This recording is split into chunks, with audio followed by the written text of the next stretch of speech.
Now it came to pass, in the days when the judges ruled, that there was a famine in the land. And a certain man of Bethlehem, Judah, went to sojourn in the country of Moab, he and his wife and his 2 sons, and the name of the man was Elimelech, and the name of his wife Naomi, and the name of his 2 sons Mahlon and Chilion, Ephrathites of Bethlehem, Judah. And they came into the country of Moab and continued there. And Elimelech, Naomi's husband, died, and she was left, and her 2 sons. And they took them wives of the women of Moab. The name of the one was Orpah, and the name of the other Ruth. And they dwelled there about 10 years. And Mahlon and Chilion died also, both of them. And the woman was left of her 2 sons and her husband. Then she arose with her daughters-in-law, that she might return from the country of Moab. For she had heard in the country of Moab how that the Lord had visited his people in giving them bread. Wherefore she went forth out of the place where she was, and her 2 daughters-in-law with her. And they went on the way to return unto the land of Judah.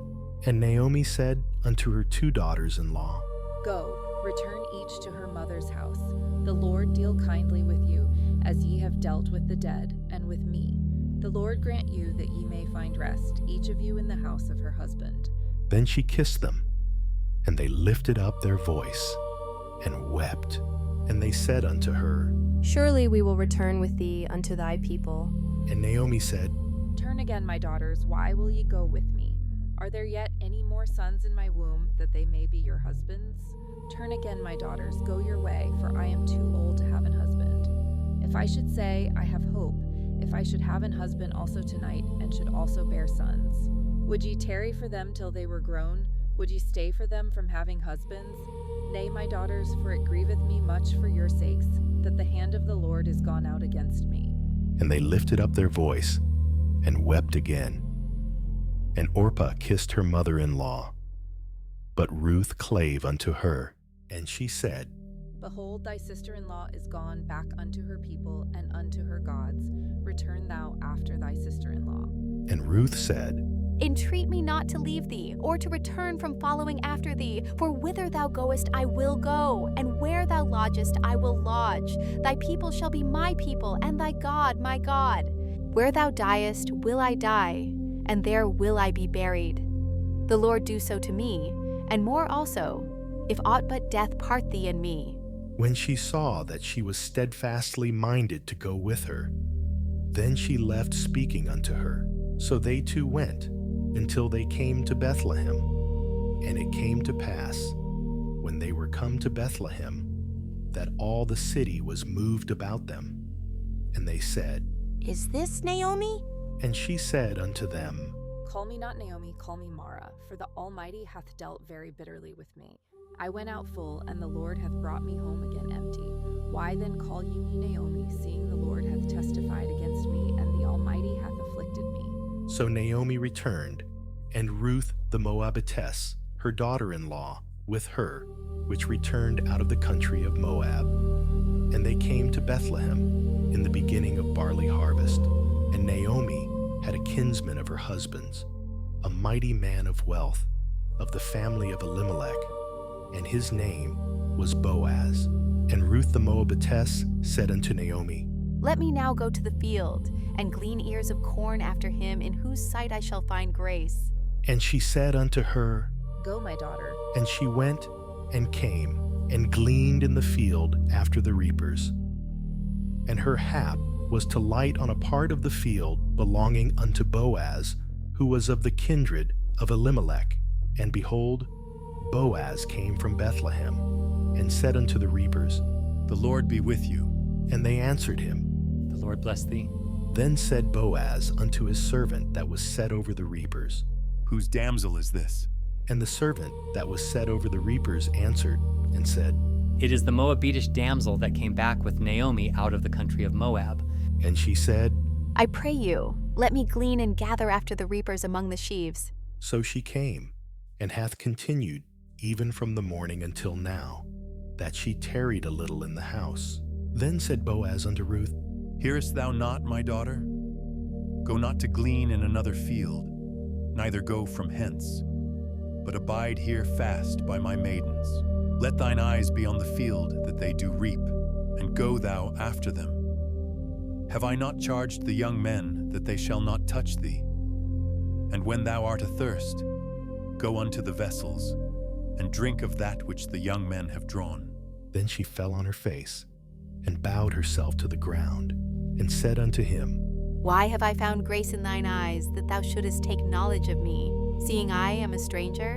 And Boaz answered and said unto her, It hath fully been showed me all that thou hast done unto thy mother-in-law since the death of thine husband, and how thou hast left thy father and thy mother, and the land of thy nativity, and art come unto a people which thou knewest not heretofore.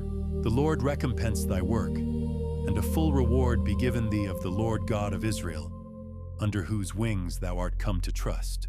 Then she said, Let me find favor in thy sight, my Lord, for that thou hast comforted me, and for that thou hast spoken friendly unto thine handmaid, though I be not like unto one of thine handmaidens.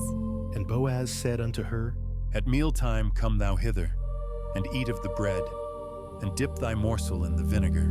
And she sat beside the reapers, and he reached her parched corn, and she did eat, and was sufficed, and left. And when she was risen up to glean, Boaz commanded his young men, saying, Let her glean even among the sheaves, and reproach her not. And let fall also some of the handfuls of purpose for her, and leave them, that she may glean them, and rebuke her not. So she gleaned in the field until even, and beat out that she had gleaned. And it was about an ephah of barley. And she took it up, and went into the city. And her mother-in-law saw what she had gleaned. And she brought forth, and gave to her that she had reserved after she was sufficed. And her mother-in-law said unto her, Where hast thou gleaned today, and where wroughtest thou? Blessed be he that did take knowledge of thee. And she shewed her mother-in-law with whom she had wrought, and said, The man's name with whom I wrought today is Boaz. And Naomi said unto her daughter-in-law, Blessed be he of the Lord, who hath not left off his kindness to the living and to the dead. And Naomi said unto her, The man is near of kin unto us, one of our next kinsmen. And Ruth the Moabitess said, He said unto me also, Thou shalt keep fast by my young men, until they have ended all my harvest. And Naomi said unto Ruth her daughter-in-law, It is good, my daughter, that thou go out with his maidens, that they meet thee not in any other field.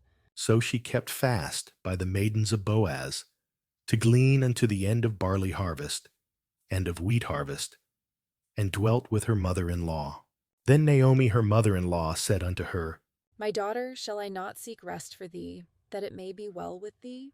And now is not Boaz of our kindred, with whose maidens thou wast. Behold, he winnoweth barley tonight in the threshing floor.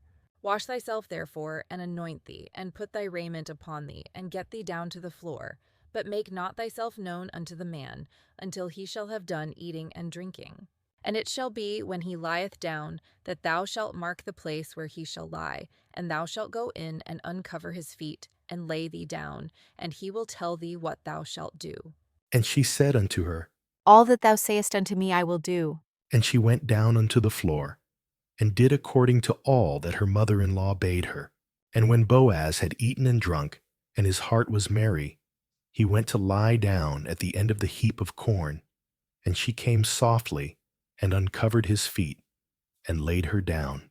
And it came to pass at midnight, that the man was afraid, and turned himself.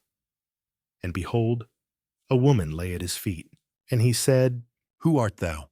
And she answered, I am Ruth thine handmaid. Spread therefore thy skirt over thine handmaid, for thou art a near kinsman. And he said, Blessed be thou of the Lord, my daughter. For thou hast showed more kindness in the latter end than at the beginning, inasmuch as thou followedest not young men, whether poor or rich. And now, my daughter, fear not.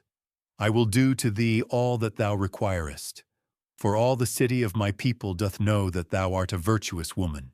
And now it is true that I am thy near kinsman. Howbeit there is a kinsman nearer than I. Tarry this night, and it shall be in the morning, that if he will perform unto thee the part of a kinsman, well, let him do the kinsman's part. But if he will not do the part of a kinsman to thee, then will I do the part of a kinsman to thee, as the Lord liveth. Lie down until the morning. And she lay at his feet until the morning. And she rose up before one could know another. And he said, Let it not be known that a woman came into the floor. Also he said, Bring the veil that thou hast upon thee, and hold it. And when she held it, he measured 6 measures of barley, and laid it on her, and she went into the city. And when she came to her mother-in-law, she said, Who art thou, my daughter? And she told her all that the man had done to her. And she said, These 6 measures of barley gave he me, for he said to me, Go not empty unto thy mother-in-law. Then said she, Sit still, my daughter, until thou know how the matter will fall, for the man will not be in rest until he have finished the thing this day. Then went Boaz up to the gate, and sat him down there. And behold, the kinsman of whom Boaz spake came by, unto whom he said, Ho, such a one, turn aside, sit down here. And he turned aside, and sat down. And he took 10 men of the elders of the city, and said, Sit you down here. And they sat down. And he said unto the kinsman, Naomi, that is come again out of the country of Moab, selleth a parcel of land, which was our brother Elimelech's. And I thought to advertise thee, saying, Buy it before the inhabitants, and before the elders of my people. If thou wilt redeem it, redeem it. But if thou wilt not redeem it, then tell me that I may know. For there is none to redeem it beside thee, and I am after thee. And he said, I will redeem it. Then said Boaz, What day thou buyest the field of the hand of Naomi, thou must buy it also of Ruth the Moabitess, the wife of the dead, to raise up the name of the dead upon his inheritance. And the kinsman said, I cannot redeem it for myself, lest I mar mine own inheritance. Redeem thou my right to thyself, for I cannot redeem it. Now this was the manner in former time in Israel, concerning redeeming and concerning changing, for to confirm all things. A man plucked off his shoe, and gave it to his neighbor. And this was a testimony in Israel. Therefore the kinsman said unto Boaz, Buy it for thee. So he drew off his shoe. And Boaz said unto the elders, and unto all the people, Ye are witnesses this day, that I have bought all that was Elimelech's, and all that was Chilion's and Mahlon's, of the hand of Naomi. Moreover, Ruth the Moabitess, the wife of Mahlon, have I purchased to be my wife, to raise up the name of the dead upon his inheritance, that the name of the dead be not cut off from among his brethren, and from the gate of his place. Ye are witnesses this day. and all the people that were in the gate, and the elders said, We are witnesses. The Lord make the woman that is come into thine house like Rachel and like Leah, which two did build the house of Israel, and do thou worthily in Ephratah, and be famous in Bethlehem. And let thy house be like the house of Pharez, whom Tamar bare unto Judah, of the seed which the Lord shall give thee of this young woman. So Boaz took Ruth, and she was his wife. And when he went in unto her, the Lord gave her conception, and she bare a son. And the women said unto Naomi, Blessed be the Lord, which hath not left thee this day without a kinsman, that his name may be famous in Israel. And he shall be unto thee a restorer of thy life, and a nourisher of thine old age. For thy daughter-in-law, which loveth thee, which is better to thee than 7 sons, hath borne him. And Naomi took the child, and laid it in her bosom, and became nurse unto it. And the women, her neighbors, gave it a name, saying, There is a son born to Naomi. And they called his name Obed. He is the father of Jesse, the father of David. Now these are the generations of Pharez. Pharez begat Hezron, and Hezron begat Ram, and Ram begat Amminadab, and Amminadab begat Nahshon, and Nahshon begat Salmon, And Salmon begat Boaz, and Boaz begat Obed. And Obed begat Jesse, and Jesse begat David.